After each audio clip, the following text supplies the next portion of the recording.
Nancy Taaffe, Waltham Forest Anti-Cuts Union. I think there's been some deliberate confusion over form of anti-cuts campaigning, because this is essentially a discussion around the programme about what instrument we fashion to get rid of this government at the moment. And I think that the comrade from the Right to Work was being a bit disingenuous when he spoke about the role of unity, because recently in Waltham Forest we had a Right to Work meeting where we invited the two Labour MPs to come along, and myself, I had to speak from the Anti-Cuts Union, and at that meeting I posed a question to the MPs about whether they supported setting a deficit budget and setting a needs budget in Waltham Forest.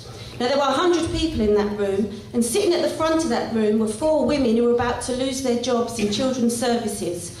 And they wanted to know what could be done at that meeting. And Socialist Party members, myself included, had to press this issue. Do you support setting a needs budget? And this man, on £60,000 a year, who trumpets the oppression of the working class, said no, categorically, to workers in the room who are about to lose their jobs. I do not support setting a needs budget. I do not support these representatives losing their jobs and their homes. 2 people in the room who are about to lose their jobs and homes. And I would wager that we are experiencing that up and down the country. But the real scandal of that meeting was that it was left up to myself and to Linda Taaffe on the platform to raise that question within the room. And what we are objecting here today is that if we give these people a platform without raising criticism, then that is a dangerous situation for the movement. That is a dangerous situation for the working class.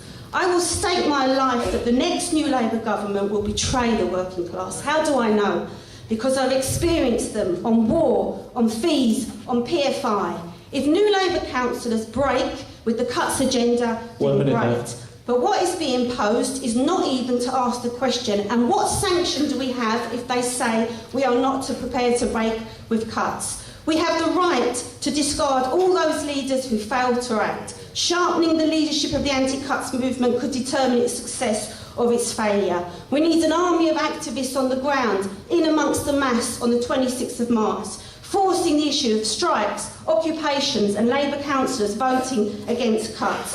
The 26th of March should not be an angry day out. We should draw around the NSSN programme, an honest programme to inspire people. And lastly, we had these arguments within the Anti-Poll Tax Union. We said we support non-payment, and guess what? We never paid.